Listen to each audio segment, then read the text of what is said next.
नमस्कार, मैं संतोष सिंह और हम आज जिस विषय पर चर्चा करने जा रहे हैं वह विषय है डबल इंजन की बिहार की वो सरकार जो बड़े बड़े दावे कर रहे थे और 2025 के विधानसभा चुनाव में प्रधानमंत्री से लेकर बीजेपी के तमाम बड़े नेता यह कहते हुए नहीं थक रहे थे कि इस राज्य को एक मजबूत सरकार की जरूरत है।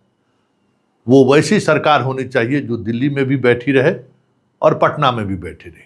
देखिए रातों रात कैसे बिहार बदल जाता है। रुझान आना शुरू हो गया है बिहार के बदलाव का। जी हाँ, एक बड़ी खबर है और खबर ये है कि बिहार के 12 सैटेलाइट टाउनशिप जो बनने की बात हो रही है, सम्राट की सरकार बनते ही सबसे पहले इसी की घोषणा हुई थी। उस इलाके की जमीन की बिक्री वगैरह सब बंद हो गया है। वो एक सैटेलाइट टाउन सिटी में सभी तरह की व्यवस्थाएं रहेगी। किसान से लेके सबों को समान भागीदारी दी जाएगी। मालो माल हो जाएंगे हमारे किसान।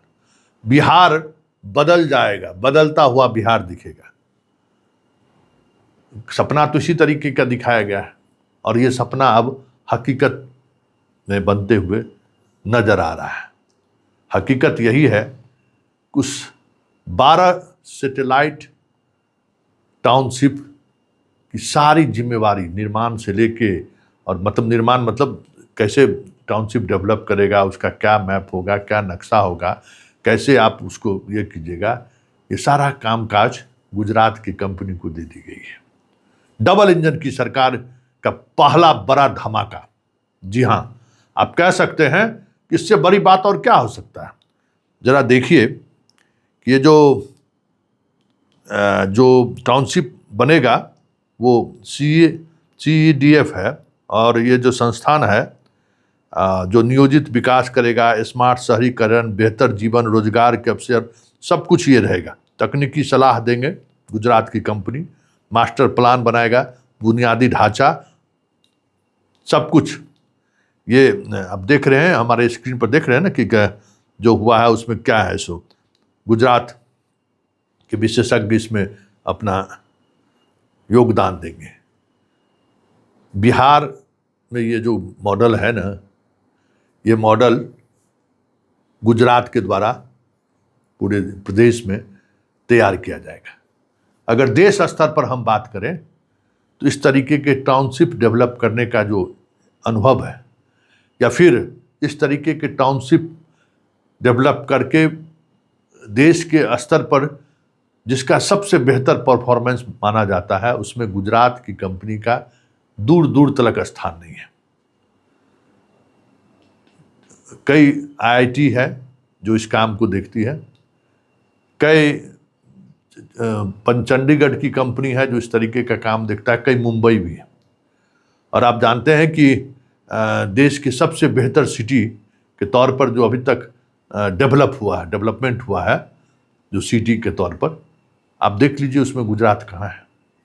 और अगर आप गुजरात गए होंगे तो उन टाउनशिप को भी आपने देखा होगा कि उस टाउनशिप में क्या खास है। तो सिर्फ टाउनशिप ही नहीं, कई और मामलों में डबल इंजन की सरकार जब से बिहार में बनी है प्रवेश हुआ है। और याद रखिए, कुछ वर्षों बाद आपको घर घर में सुधा की जगह अमूल का दूध दिख जाए तो कोई बड़ी बात नहीं होगी। 8% बाजार पर पिछले 2 साल के अंदर कब्जा कर लिया है अमूल और फतुहा में 200 करोड़ की लागत से अपना प्लांट लगा रहा है। और उस प्लांट के लगते ही यह हिस्सेदारी बराबरी की हो जाए तो कोई बड़ी बात नहीं होगी। कहाँ हम लोगों ने सपना देखा था कि देश के हर थाली में एक बिहारी व्यंजन होना चाहिए और एक ब्रांड जो सुधा, जिसकी पहचान देश स्तर पर होनी शुरू हो गई थी। अब हालात ये है कि सुधा को बिहार से बाहर अब वो स्थान नहीं मिल पा रहा है जो स्थान शुरुआती दौर में मिला था। इसमें सरकार, सिस्टम, भ्रष्टाचार तो जिम्मेवार है ही, हम लोग का जो इतना बेहतर ब्रांड था, उस सारे बेहतर ब्रांड को देश के अन्य राज्यों में बिक्री पर लगभग रोक लग चुका है। दूध में भी हम लोग मिलावट करने से नहीं बाज आते हैं, ठकुआ में भी हम लोग खेला कर दिए। ये कोई एक बात नहीं है, हर जगह यही स्थिति है। हम लोग के यहाँ गुलाब जामुन सबसे बेहतर माना जाता था, उसमें भी हम लोगों ने खेला कर दिया, पिरकिया में खेला कर दिया। खैर वो सब अलग बात है, लेकिन आने वाले समय में हर घर में अमूल का दूध मिले तो कोई बड़ी बात नहीं होगी। डबल इंजन का एक बड़ा सौगात इंतजार कीजिए। और इसके अलावा जो सबसे बड़ी बात है, जो एक बात और अगर हम बताएं कि एक फिटनेस सिटी पटना फतुहा में बनने वाला है, वो भी गुजरात मॉडल पर आधारित है। और इसके पीछे भी देख रहे हैं, हम आपको बताएंगे। स्मार्ट सिटी प्रोजेक्ट पूरे मुजफ्फरपुर को डेवलप करने के लिए, मतलब ड्रेनेज से लेके सब कुछ कहाँ क्या होना चाहिए, ये सैटेलाइट सिटी से अलग है। उसके लिए अहमदाबाद की एक कंपनी है, मतलब गुजरात की एक कंपनी है जिसे काम दिया गया है। और ऊर्जा के क्षेत्र में कहने की जरूरत ही नहीं है, कपड़ा और के क्षेत्र में भी हाँ जल्द ही एक बड़ा निवेश होने जा रहा है। जो बिहार का जो मधुबनी जो ट्रेडमार्क है ना, मधुबनी पेंटिंग, मिथिला पेंटिंग, जो भी कहिए, अब उस पर भी गुजरातियों का कब्जा होने वाला है और उस पर एक बड़े निवेश की कहानी गढ़ी जा रही है। ठीक है ना, कहानी कैसे गढ़ी जा रही है वो भी हम आपको दिखाएंगे।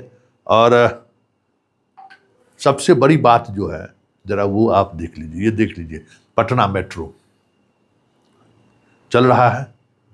हम लोगों ने पटना मेट्रो बनाने का फैसला लिए, 3 साल प्रोजेक्ट वैसे ही लेट हो गया है।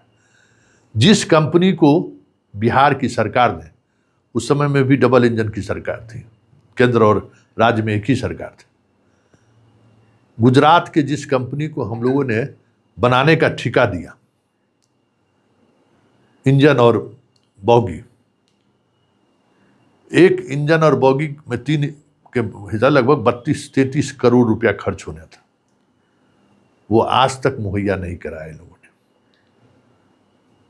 हुआ क्या, हम लोगों ने मुंबई से, आपको देख लीजिए, पुणे मेट्रो से हम लोगों ने कोच लिया है, इसका रिश्ता भी गुजरात से ही है। और हर कोच को हम 21.15 करोड़ रुपया और रख रखाव अलग से उसको दे रहे हैं। मतलब जो मेट्रो 33-34 करोड़ रुपया में हम खरीद सकते थे, वो मेरा होता, उतना हम लोग किराया दे रहे हैं हर महीने।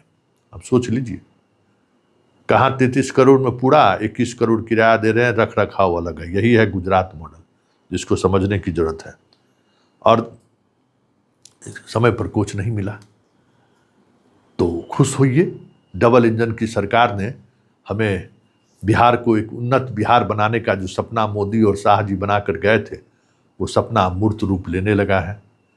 और मूर्त रूप की जो पहली कड़ी है, वो कड़ी यही है कि हर इंफ्रास्ट्रक्चर पर अब गुजरातियों का कब्जा होगा। हर पुल निर्माण, बिहार में जितने भी इंफ्रास्ट्रक्चर का काम होगा, बिल्डिंग निर्माण का काम होगा, बड़े बड़े पुल बनेंगे, सड़क बनेंगे, उन सब पर गुजरातियों का कब्जा होगा, क्योंकि हमने तय कर दिया है डबल इंजन की ये सरकार अब गुजरात के हवाले।